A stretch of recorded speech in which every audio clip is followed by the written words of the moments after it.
इंदौर के राजेंद्र नगर थाना क्षेत्र में असामाजिक तत्वों से परेशान होकर फ्लैट में रहने वाले कुछ लोगों ने अपने घरों पर मकान बिकाऊ के पोस्टर लगा दिए थे और घटना के बाद में डीसीपी सहित पुलिस के अधिकारियों ने मौके पर जाकर लोगों से बात की थी।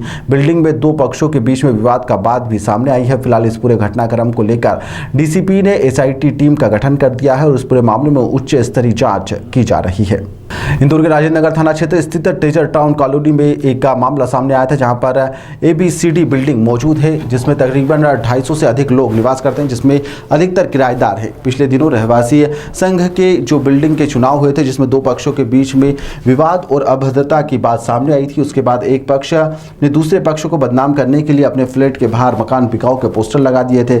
जब यह पूरा मामला सामने आया तो पुलिस के वरिष्ठ अधिकारी भी मौके पर पहुंचे और प्रारंभिक तौर पर जिन लोगों ने अपने घरों पर पोस्टर लगाए थे, उनका कहना है कि क्षेत्र में असामाजिक तत्वों के द्वारा महिलाओं के साथ छेड़छाड़ करने के साथ ही नशा तस्करी सक्रिय रूप से की जा रही है। क्षेत्रीय पुलिस इस पूरे मामले में कार्रवाई नहीं कर रही है। वहीं पर पुलिस ने वरिष्ठ अधिकारियों ने जब इस पूरे मामले में जांच पड़ताल करना शुरू करी तो वहीं एक पक्ष यह भी सामने आया कि इस पूरे मामले में आपसी विवाद भी है। वहीं पर जिस व्यक्ति प्रशांत पांडे के द्वारा इस तरह से कानून को बदनाम किया जा रहा है, उसने सोसाइटी में जो पिछले दिनों चुनाव हुए थे उसको लेकर वहां पर दुर्भाग्यपूर्ण इस तरह की हरकत को अंजाम दिया था। साथ ही सोसाइटी में विभिन्न तरह की मूलभूत सुविधाएं भी मौजूद नहीं है, जिसमें पानी और सीसीटीवी कैमरे भी मौजूद लगे हुए थे। साथ ही बिल्डर ने भी कॉलोनी में किसी भी तरह की कोई विकास कार्य नहीं करवाए। इसके बाद इस पूरे मामले में पुलिस ने मोर्चा संभालते हुए बिल्डिंग को नोटिस जारी कर दिया है। बिल्डिंग में सीसीटीवी कैमरे भी लगाए गए हैं। पूरे मामले में उच्च स्तरीय टीम जांच कर रही है। एसआईटी का गठन कर दिया गया है। एसआईटी में एडिशनल डीसीपी के नेतृत्व में राव थाने के प्रभारी सहित अन्य पुलिसकर्मी मौजूद रहेंगे,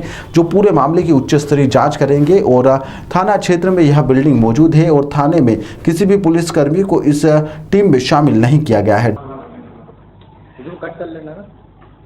राजेंद्र नगर थाना क्षेत्र में एक एबीसीडी मल्टी है ट्रेजर टाउन की, जिसके वहां पर कुछ लोगों के घरों के बाहर ऐसे पोस्टर्स मिले थे, जो मीडिया के माध्यम से हम लोग तक जानकारी पहुंची कि हम मजबूर हैं, हम पलायन करना चाहते हैं।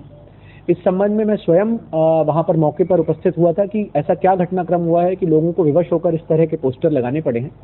तो वहां जाके जो मुख्यतः चीजें समझ में आई थी वो यह समझ में आई थी कि इंफ्रास्ट्रक्चरल इश्यूज हैं, कुछ बिल्डिंग को हैंडओवर को लेके इश्यूज हैं, कुछ उनको ये था कि सीसीटीवी और बाकायदा लाइटिंग की जो व्यवस्था है वो पर्याप्त नहीं है, जिससे कि आपराधिक तत्व वहां पर पनप रहे हैं।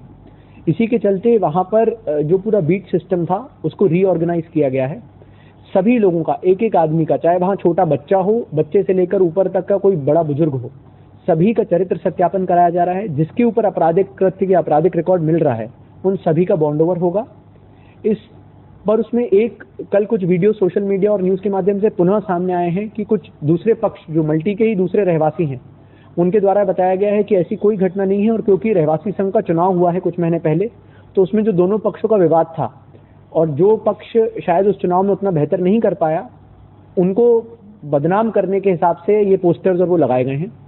तो अब क्योंकि दोनों पक्ष आमने सामने आए हैं, तो अभी मैंने दोनों पक्षों से बात करके उनसे यही गुजारिश की है, विनती की है कि आप सार्वजनिक रूप से इस तरह की कोई चीजें ना करें जिससे वहां की शांति व्यवस्था बिगड़े। इस पूरी चीज को ध्यान में रखते हुए और निष्पक्ष जांच हो इस पूरी सभी पहलुओं पे, उसके लिए एक सीनियर एडिशनल डीसीपी जो है जोन 1 के, उनकी अध्यक्षता में एसआईटी गठित की गई है।